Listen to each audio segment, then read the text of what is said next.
Hi, this is Christine Dugan-Ihm with my week 3 presentation, Equity in Education.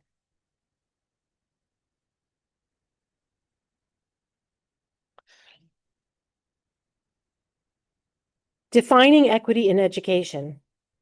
We can define educational equity as the practice of giving each individual student what they need to succeed. How does it differ from the concept of equality? The idea of equality means that everyone is the same and we provide all students with the same resources. With equity, we recognize that there are many different barriers that people face in unlimited combinations, such as race, disability, income, and immigration status. These barriers, of course, impact education. UNESCO says that if society does not address language and cultural barriers, it results in barriers to learning and prevents it from being effective. Some believe that for educational systems to be equitable, we need to change our mindsets and improve access, but they say that is not enough. We need to completely redesign our systems to remove obstacles.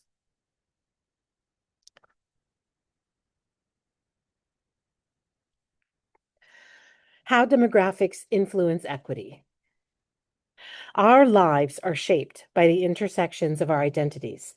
The demographic categories of race, sex, income, disability, culture, and language can contribute to which opportunities are available to us. Students in less mainstream circumstances often go to schools that are underfunded and do not have the same access to high impact practices as students who live in more mainstream communities. Moore et al. Studied rural and low income students. They found that these students, particularly if they are multilingual, fall on the far side of a digital divide, which is to say, they experience various problems with access to the technology necessary for modern learning. Immigrant students endure additional struggles because of segregation and have less access to public resources. There is a dearth of information about all of this. Additional study in these areas needs to happen so we can understand the areas of need and allocate effective services accordingly.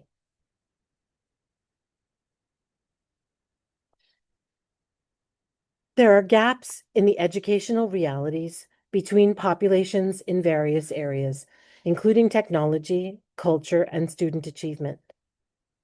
The magnitude of technology gaps, also known as the digital divide, became apparent during the COVID era when schools shuttered and learning moved to online. It was learned then that millions of students worldwide lacked reliable internet access and the devices necessary for learning. Cultural gaps make students feel unseen. When students from marginalized populations do not see their culture or experiences reflected, they can tend not to engage. There is very often a lack of diverse voices in curricula. Achievement gaps exist. There are demographic inequalities in test scores and graduation rates. Researchers believe that these are due to systemic problems and do not accurately reflect actual student potential. School cultures need to be overhauled to rectify inequities. This also means revising priorities in funding. Teacher training and practices are also a factor.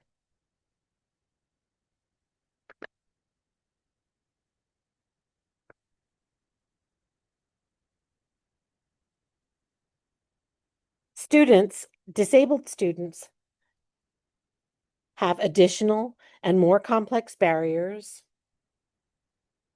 to education if they also come from underrepresented groups, such as immigrants and English learners. This is because they have multiple and intersecting challenges to navigate. There are cultural differences, language barriers, and often socioeconomic difficulties. The Refugee Council USA calls this a double minority experience. These students are often misidentified, resulting in being improperly served, like being misdiagnosed or not diagnosed at all.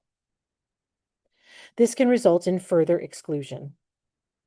There are not enough bilingual staff, particularly in special education, nor are there many culturally relevant testing materials. Therefore, students are receiving inappropriate and inaccurate assessments. We need to support these students. We need to reform our systems so we do not perpetuate these unacceptable gaps in educational achievement.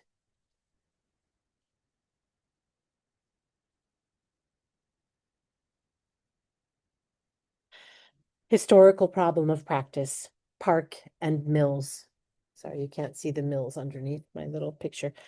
Before 1975, schools could legally refuse to admit students who have disabilities.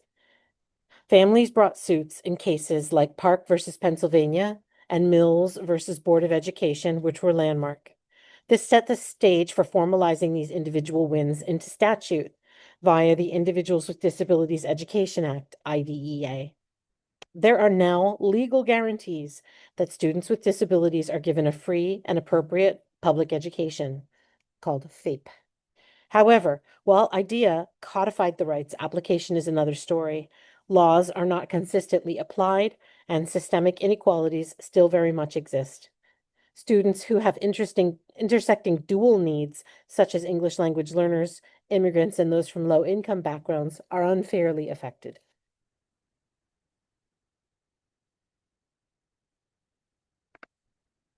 Families partnered in 1971 with the Pennsylvania Association of Retarded Citizens, as it was called then, PARC, and sued the Commonwealth of Pennsylvania.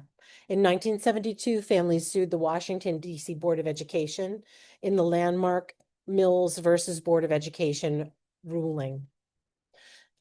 Pennsylvania had denied free public education to students who had not reached the mental age of 5 by their 8th birthday. And Washington, D.C. public schools denied education to the disabled children, citing lack of funds. So the rulings, Park versus Pennsylvania and Mills versus Board of Education, secured legal access to public education and led to the Rehabilitation Act of 1973 with its famous Section 504, and then to the 1975 Education for All Handicapped Children Act, which came to be known as the Individuals with Disabilities Act IDEA, which guarantees all children free and appropriate public education regardless of disability or ability to pay. It's free. The contemporary problem of practice. Despite IDEA, despite legal protections, there are still barriers in the system faced by immigrant students who have disabilities. There is data that shows that language barriers, teacher and other staff shortages, and student misidentification can limit these students' access to appropriate services.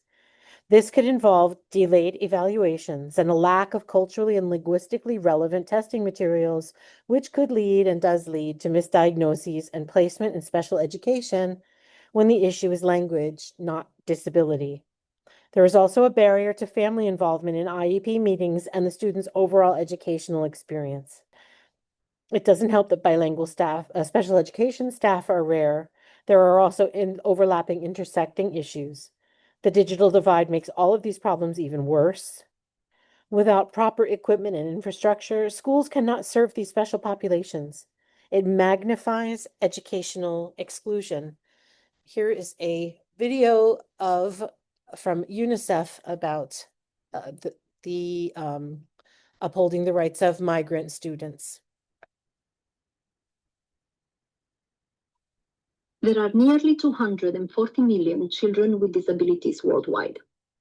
These children commonly face many barriers to participating in society and are among the most marginalized young populations on the globe. But what if children with disabilities are also on the move as migrants or displaced children? A new UNICEF report explores this question. While we do not have an exact count of the number of children in this situation, this is likely a sizable population. And though the data on this group are limited, there is little doubt that their rights are too often overlooked, ignored, neglected, and violated.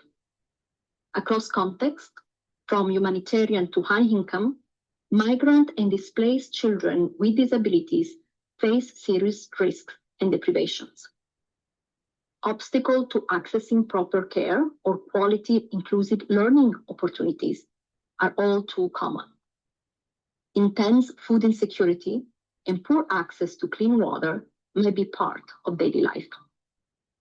And the risk of being exposed to violence is oftentimes pronounced.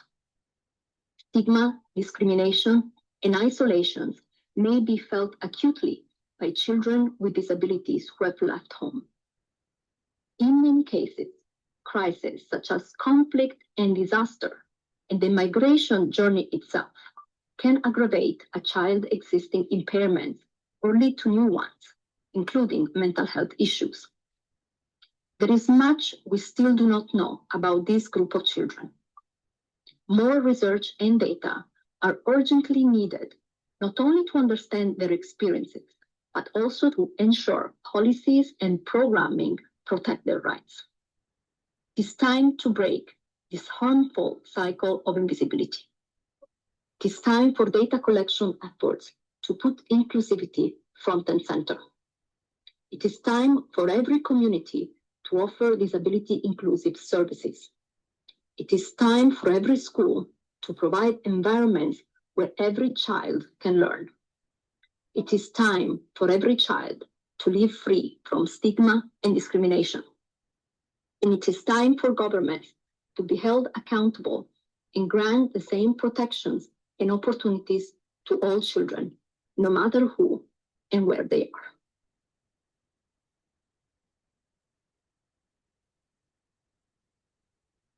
I love that.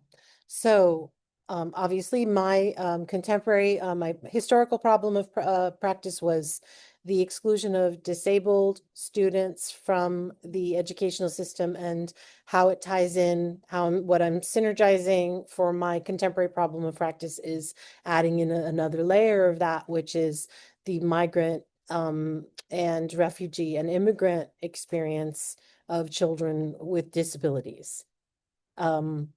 Despite IDEA, many systemic barriers still exist for disabled immigrant English learner and low income, aka dual identified students. Implementation and enforcement remain spotty. Disability and marginalized status intersect to create further and compounded marginalizations. Immigrant students with disabilities face exclusion through delays in evaluation, misidentification, lack of bilingual services, and language barriers.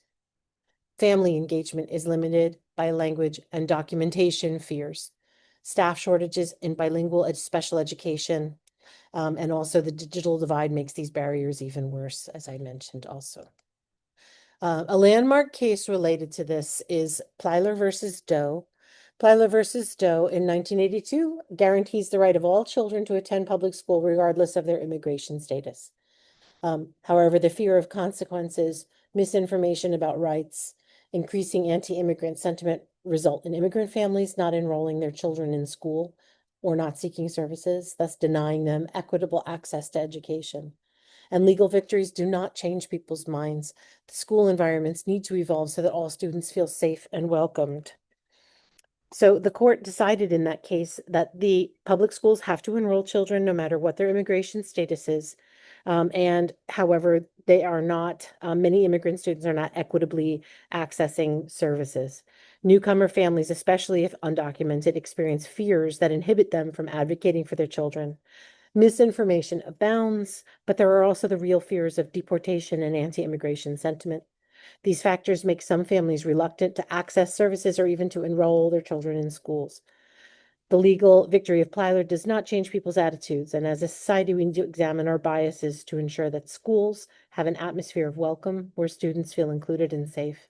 This is at least as important as legal protection.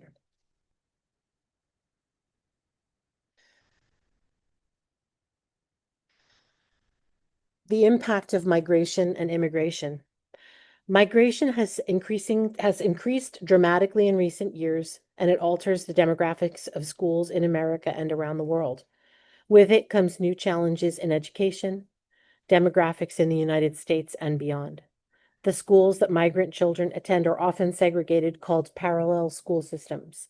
The data suggests that 2/3 of immigrant children in member countries attend schools where 50% or more of the student population is also immigrant. These schools tend to lack sufficient funding. These schools also cannot offer the same digital resources, which compounds barriers. The students also have language barriers, interruptions in their schooling, and experience trauma as a result of their harrowing experiences. They can be socially isolated because many schools do not have inclusive or trauma responsive policies. And this is a recipe for failure and perpetuates inequalities. It does not lead to student success.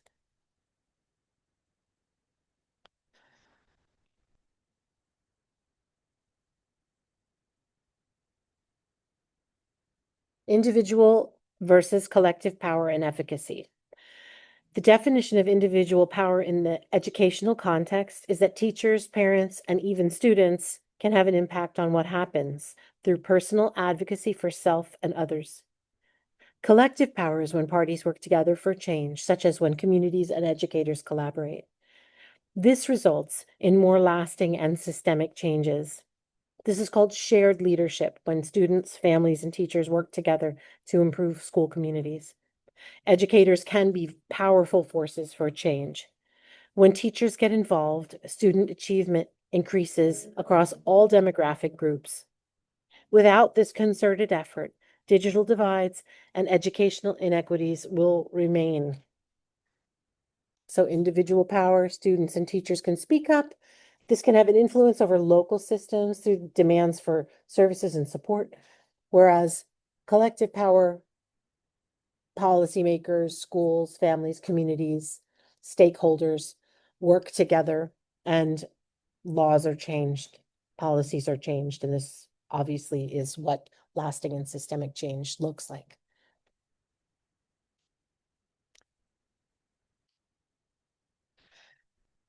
A solution, wish I could move that. Community schools as a solution. Community schools are like hubs that integrate academics with health and social services. Family, community engagement, and collaborative leadership are central factors, proven especially effective in helping immigrant and disabled students access equitable education. Schools help provide wraparound services and support. A research-based way to remedy the systemic equity in the topic that I chose to talk about, disabled student, migrant, immigrant student populations, is through the community schools model. Schools serve as centers for more than just academics. There is also a hub of connection to various health services, social support networking, and robust family engagement. Schools essentially coordinate wraparound supports that improve the lives of students who experience systemic barriers.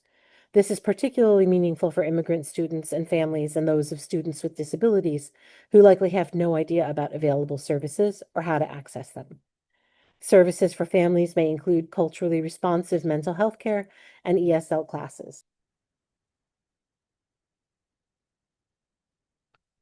Next slide, excuse me, bear with me. Oops, went the wrong way. Okay, so plan of action, school level plan of action. So what is our goal?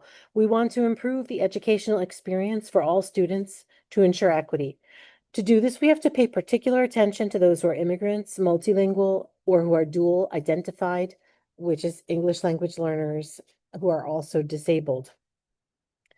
First, we need to develop culturally responsive teaching. This can be done in many ways, including language scaffolding, viewing students' backgrounds as assets, and incorporating a multilingual curriculum. School-wide, we need to provide language supports. Work with English language learner specialists, interpreters, and search for culturally responsive testing materials before and during the IEP process to prevent misidentification. Prioritize creating a better digital infrastructure and provide better training for teachers, students, and families. Prioritize family engagement, develop school site councils with parent seats, invite parent participation in school-wide activities, provide parent workshops and enrichment with a particular focus on digital literacy. Hold ongoing professional development trainings in bias, cultural responsiveness, and how to distinguish between language acquisition needs and specific learning disabilities. Create inclusive spaces by displaying multicultural, multilingual decor, such as anchor charts, bulletin boards, hold school-wide culturally inclusive assemblies and multicultural events. Excuse me, next slide. A policy level plan of action. Without policy level change, systemic barriers will persist, and they persist even with it. But some of the steps we need to take are lobby for increased funding to support dual identified students. We need to draft and pass laws requiring that schools provide interpreters and bilingual materials for all ELL parent meetings and for all steps of the IEP process. Districts need to analyze student achievement data to determine if there are patterns of inequity and then create plans to remedy them. Ensure that we maintain systemic and leadership accountability.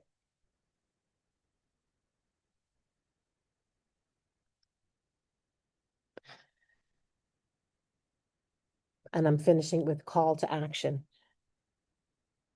Creating equitable schools and communities is all of our responsibility. As teachers, we need to have reflective practices, ensuring we identify our biases. We are the frontline advocates for having inclusive curricula and family involvement in our schools. We can help our students have a voice and be heard, and have better access to digital materials. This is not a one and done proposition. We need to ensure that our reflection is an ongoing practice in order to shift our culture towards true educational equity. And it's not just for teachers. To achieve these goals, we need the participation of policymakers, the whole educational community, families, and our students. We need a system that meets the needs of everyone, not just the elite. And I want to just go back because there was another slide I wanted to show. There it is. I wanted to share a video also about a brief video about Park versus the Commonwealth of Pennsylvania. This is the story of Jack Adams and his son Bobby in the Park versus Commonwealth of Pennsylvania court case.